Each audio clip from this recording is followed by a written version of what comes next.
made it clear that people who want to try out the indicators, I give them to them for a week or two, and you try them out, and you see how it works. And it also becomes part of the ongoing education because you begin to look at these things differently. The best I could do with the dot alerts, all it lets me do on the dot alert is it will automatically give the closing price, and then it just lets me describe what the alert is. So I can't give you all of the smaller nuanced details, particularly when it comes to some of these additional indicators that I use as backup. Particularly coming off setups like this where you've got this very negative overall shakeout reading in relation to another stock that doesn't have it. So it's like when I'm looking at some of these, I've had a few people ask on stock tweets and that, well, which one should I be looking at for next week? Well, this is where I start off with, and I look at these particular dailies, and it's like, okay, is Apple the strongest one? It was right back here when I had my GAM MBI. I was looking for a nice pop, but you'll notice how quickly we got to near overbought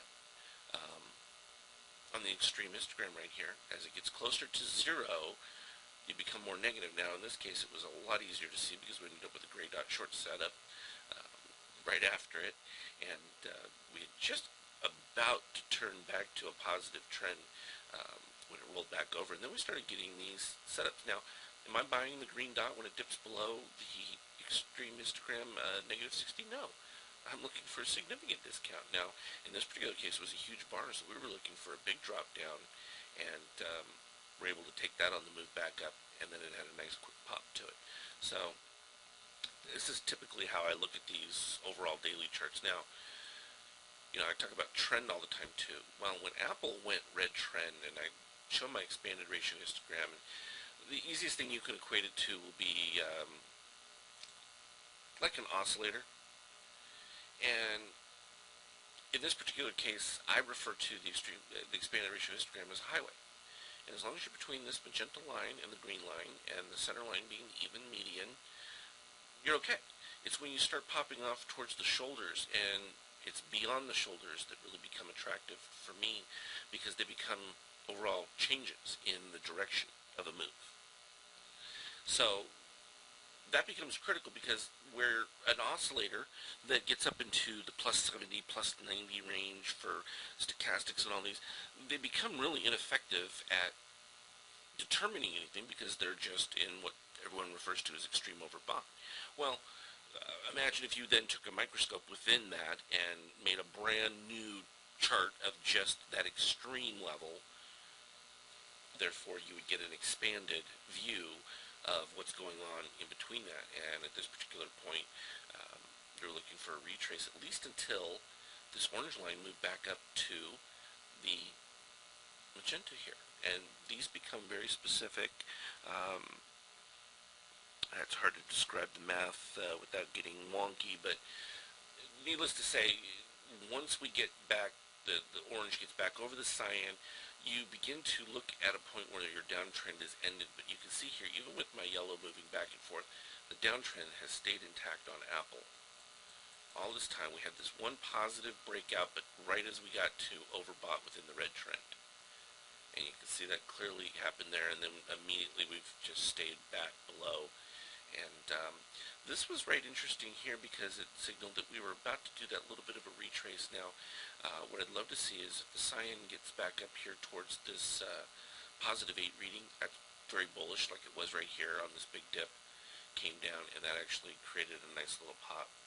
Let me take a look at a couple with the GAM and MBA signal. What clue are you looking for to buy?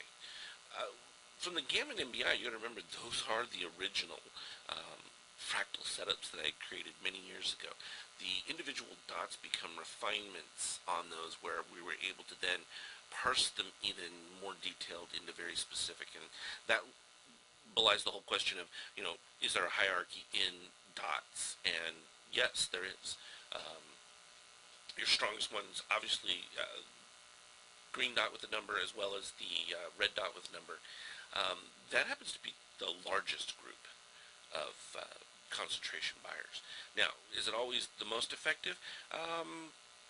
No, because what will happen sometimes is these guys buy on little cataclysms, like you'll get these big down days, and they see whatever they're looking at. I don't know what they're looking at. I just know when they've made purchases.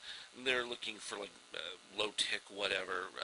From an institutional standpoint, they're going to have a variety of different things that they look at, and they'll want to buy usually immediately after these kind of little dramatic dips. Now, that's not normally a problem. What I look at is, did my expanded ratio histogram here pop up above or go off the highway? If it goes off the highway, I've got a concern that I'm creating what I call a ratio histo-psi, and I've shown this on the daily, and what that basically is when it pops up to here, you've created a longer-term short setup, where you've got a situation where the indications are that you're going to have a much more detailed, and if I right-click here, we can draw my trend lines. Let me do that over here so you can actually see it happening. I go down to my drawings, we pick a trend line right here, and from the ratio histo-psi, what I'm looking for is this move, and then until I get a dip below this line, the signal's in effect, and then it ends when this yellow line moves back above the purple. So the downtrend in Apple, ironically here, is about to end, and people are looking at me like, what are you talking about? And it becomes this right here, and this looks like a psi. It was the best description I could come up with to give you a visual on that, but when that peaks up above there, that indicates that the downtrend, at least from its force standpoint, is ended, and that's typically where the short players from this overall setup will start to cover from that initial move. And you got to understand, this initial move took place up here. As soon as the bar opened, it was actually literally the day before, and just continued. So that's a little more advanced read, but I've talked about it plenty of times to at least those of our members. They see it all the time, and in fact, we just completed one on the overall market, just before the up move that we recently had. But again, I was talking about the overall ES. We had our short signal from our daily setup, and in fact, well, you know what, I can go ahead and change this real quick. We'll just format the symbol. We'll go ahead and put at ES for its overall daily setup, and we can see. So we had our short signal just a couple of days ago on the red dot short for the market. Then it was followed by a gray dot.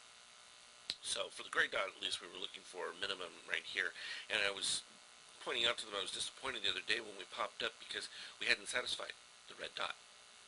And you're not going to get me to get excited about, market to the upside until we've taken care of these things. And let me actually expand it a little bit and you can kind of see. So it was a twofold situation. Yeah, everything was great, but the problem was right here. That's a positive extreme histogram, and if I slide this over here, you'll read the where it says above the down hawk. That gives the down target was 1422 on it, but the differential, which is that cyan colored one above the negative 60, is at positive 5.9. Now when you get positive on the extreme, I look for at least below this bar to be retraced. The down target was actually a little bit lower than that, and that was just an indication that after these bifractal guys came in here, price jumped, reaches their target, and what do? They start selling. That's just the way it works. But not only did they start selling, but they started selling at the exact same time the shorts got interested in shorting the setup. So it's kind of a double whammy, and the fact that we, kind of popped up but didn't hit the target still left me, unfortunate. I mean, sad to say that, we were still looking for that to be retested from the downside. Now, interesting that we've gone all the way from overbought to below the red line on the ES, oversold. So in the matter of 4 days, you've gone from an extreme to the overbought to I can't call it an extreme to the oversold because it's just basically dip low. We're only at minus 61. If we were at minus 80, minus 90, yeah, then we've reached a cataclysmic oversold. Not quite there yet. But it's good to see, because now this gives me an overall perception in general of the market. And this is why I tell people when it comes to the dot alerts too, I think it's a great choice to have the SPY, and this is why I offered it, because having the SPY as one of your selections means you've got an overall view of what the market expectation is. And no different than this one. I mean, I told my members last night when we first saw the futures make a move that, even if you get an up move that comes back up to it, more often than not, in this particular case, usually you're going to get at least a three-quarter retrace back into this overall setup. And this was a major decline. I mean, we're only seeing just a tiny fraction of it here at minus 23. I mean, you figure that went all the way down to another 20 points below this. So this was minus 45 plus points on the initial dip. And, that's a difficult thing about futures. It's, you just get a lack of liquidity, and people just pull their bids, and so it just becomes this dramatic, and it just goes too far one direction, and then you get this massive buyback, and I did a lot of that yesterday into the close, so that was a fun one to do. But let's go ahead and look at some others. We went over PCLN. Here's Google. Google's another good one. Now, Google, we started getting a lot of nice bifractals, even in the downtrend setup that it had. Caught some little pops, but again, you can see how negative that shakeout got, and then we got our first improvement right about here, and as soon as we came back down, you'll notice how much higher the shakeout reading is in relation to it. I can zoom in a little bit more, and you'll be able to see it. So, lower low, and yeah, we made this declining shakeout, then we popped up quickly, and this was their test of the overhead resistance, and then boom, as price came back down to retest towards the low, you ended up with a much higher shakeout. So the comparison is you're in the minus 28 range here, and then all of a sudden you're, minus 14, minus 15 range right in here, and sure enough. So this bifractal, while it took a few days to eventually work out, and that's often because you get some of these mid-range volume stocks that just, it takes some time. On the ES, SPY, they can acquire their entire position in a day or two. It doesn't take much because you get this, massive liquidity. You don't have that with some of these individual stocks. So it's important to note. We ended up with a gray dot, which, while it's a short, its general concept is looking for a retrace to the lows. And I often use it as an opportunity as a buy entry, particularly if you've got fairly positive readings. And let me go ahead and put the extreme histogram back up on top. And that's important to see because what I'm looking for in green trend particularly is as you get close to this negative 45 cyan line, that becomes a very bullish pivot point. Because can you imagine too, one of my favorite setups is green trend where you've dipped below the red line. And most people are thinking, oh my goodness, the market's about to tank, and I'm thinking, no, you need to be buying because these guys have already oversold the setup on a simple dip, and you're about to see a massive short squeeze. And, more often than not, it happens, and it's where one of the things where you're not going to see it with a lot of the oscillators, particularly in the moving average category. They're just going to be too lagging. They're just not going to catch up to some of these dynamic moves. Because what else have you got to let you know that right here buyers are jumping into this setup, looking for a bounce into Google? It looked like you'd already had a pretty decent move, looked a little worn, but that's not what we were getting from the overall readings. Question was, did I have any indication that the short fractals on the ES would not be met? No, on that ES, I was expecting the short fractal. In fact, this is, I had some objections because when it came to our trades for our members, I had us do the SSO selling a put, but way down at the 60 price tag, and people were like, that's so far away, I'm only getting, 20 cents for the 2 days, it's not worth it, I want to do up by the 61, and I'm like, unfortunately, if you do that, you're putting yourself at jeopardy because we already know from what we're seeing on our extreme histogram, we have retest levels that go below 61 into the mid-60, we were looking for somewhere around 60, 35, 60, 40.